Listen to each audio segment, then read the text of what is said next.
Hey guys, welcome to today's 1/6 Galaxies video. Today we are going to be taking a look at MMS 647, that being the Clone Trooper 1/6 scale collectible figure from the 20th anniversary of Star Wars Episode 2. So this is ordered as part of the Australian pop culture stock.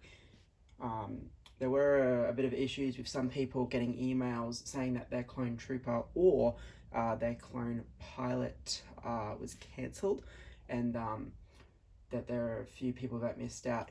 I did see that in most cases it was people that had ordered more than two that had a couple of extras cancelled, so hopefully there weren't too many people that got affected. I do know of people that only ordered one clone pilot that missed out, so that's quite upsetting to hear. Just from a international point of view, I've seen that Sideshow have started converting the waitlist over. So whether or not Sideshow kept a whole bunch of stock for their waitlist, didn't send it over to Icon, or just simply over-ordered in general, who knows.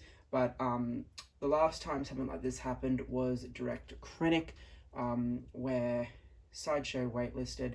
The Australian stock stayed open for ages after the waitlist, and then a whole bunch of orders got axed. So fingers crossed it doesn't happen with R2-D2 and the Battle Droid, but they are the next ones that I'm a little bit concerned about, especially with R2 still being available. I think the Battle Droid's been taken down, but I guess we'll see what happens. Anyway, onwards, let's take a look at our Clone Trooper. So this time it is not a shoebox, as it is a 20th anniversary release. So we do have the picture of the figure. This is a slipcase, so Star Wars, and then you can see the 20th anniversary logo, Movie Masterpiece, Hot Toys, MMS 647. As I said, a nice image of the figure there, but this is a slipcover, which, similar to the other figures like this we've gotten, it's in a very nice 20th anniversary style box to replicate the boxes that the vintage figures came in when they were first released in the 12-inch scale. So you can see our logo. Coming down, we see another awesome image of the figure, Clone Trooper, Star Wars Attack of the Clones. That nice 20th anniversary sticker there. Our logos again. Spinning around the side. We get the Star Wars logo, another nice image of our figure. A little blurb about the Clone Troopers. Spinning around the back, we have all our logos and everything. Another awesome image of the figure with one of their accessories. And we have just a plain side of the Star Wars logo and the 20th anniversary logo. The back top does just say Star Wars. And then we have a protective film here, which is why it looks a little weird. You can just remove that. I've just chosen not to at the moment. Reason being is that there's a slight chance that the cardboard can scratch up the inner window, I suppose, which is why they've done what they've done. Okay, so hopefully going to fly through this as quick as we can, because there are going to be quite a number of accessories we've seen before. So the Clone Trooper comes with 8 hands, 2 that are already on him. I've swapped out one of the relax hands already. So we can see some nice weathering on the gauntlet there. Nice sculpted glove, as you would expect. So I've swapped out one of the relax hands for a trigger finger, but this is the second trigger finger that you get. So you do get right and left. Again, quite nice weathering on the figure. We've seen this before. We kind of get like a clone thumbs up.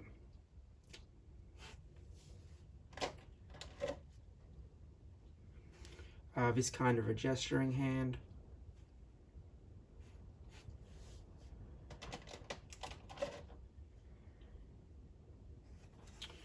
this sort of charge kind of hand.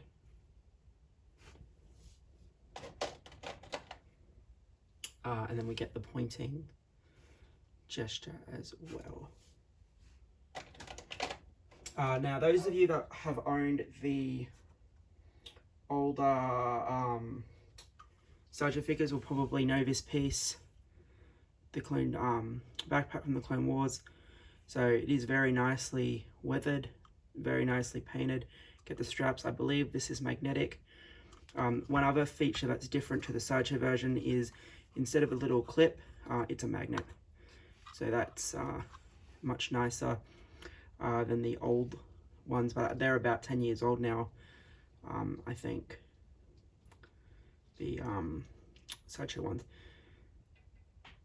If I get the time, I'll do a comparison between the Deluxe Veteran and this guy, who very much resembles the Deluxe Veteran, but it just comes down to if I get the time to do it. Now, we do get this here as an inclusion for the White Clone, previously seen with the 501st Deluxe, but it's nice that we've got it again here.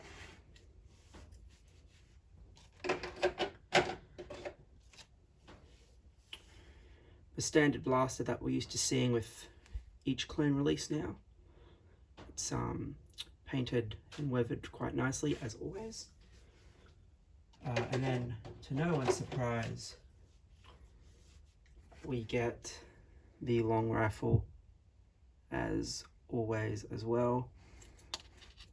But again, very nicely detailed, painted, and weathered.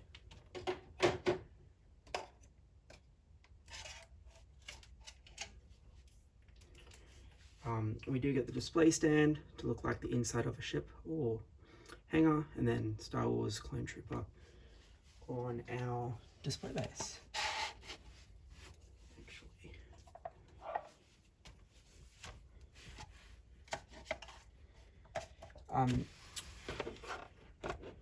So yeah, this wasn't terribly priced, as I think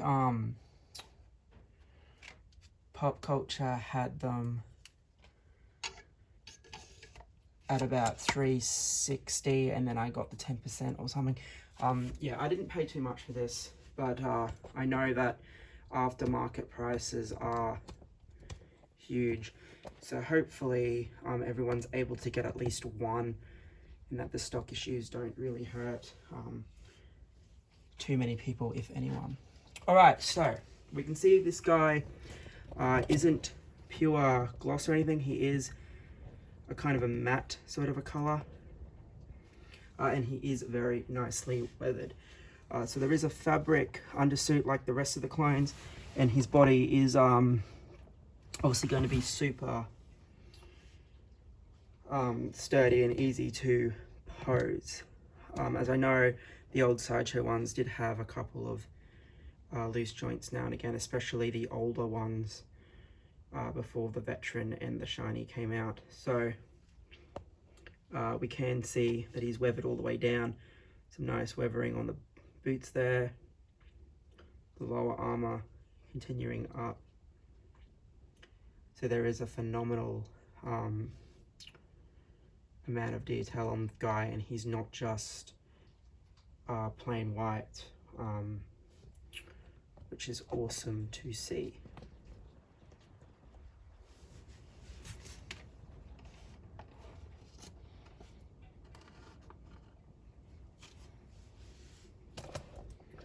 So we can see on the side of the helmet that the weathering does continue. You can see it going down the side of the armor there.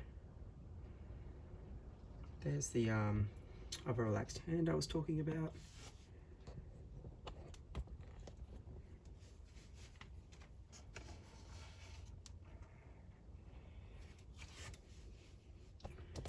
So we can see that the back of the figure is also quietly nicely weathered.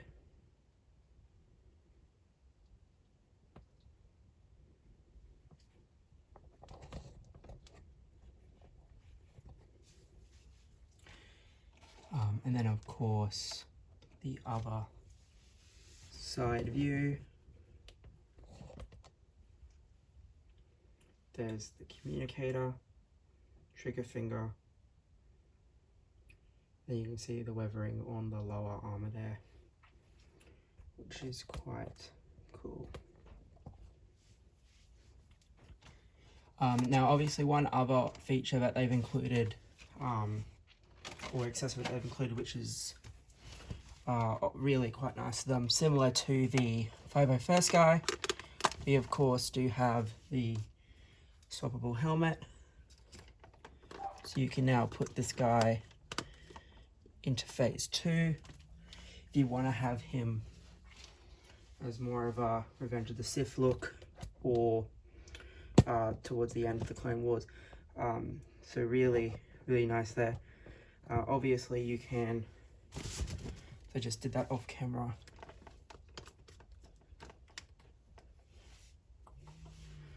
You can play around with it to get the helmet to sit a lot better than what I've got it to sit there now.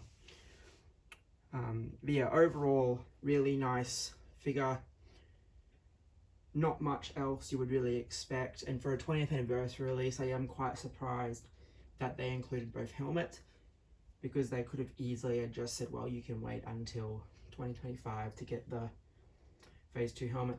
But I suppose, seeing that they already had it from the very first one, they just decided to put it in. So really nicely done. As I said, the joints are pretty solid and stiff, as you would expect them to be, so you will have no problems getting this guy to hold a pose. So yeah, as I said previously as well, hopefully people are able to find one, but I know Sergo Toys is completely exhausted. Sergo Toys had to cancel stock as well. So originally I had one ordered with Pop Culture, one ordered with Sergo, and Sergo cancelled mine, so I only got the one.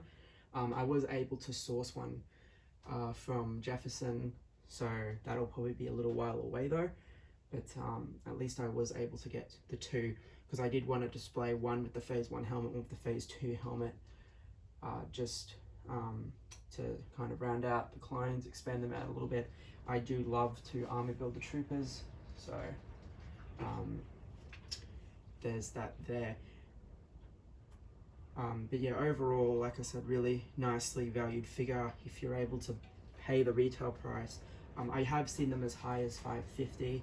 A couple of places I've seen for $500, but hopefully no one's really had to pay anywhere near that, and that you can get them in between $310 and $360.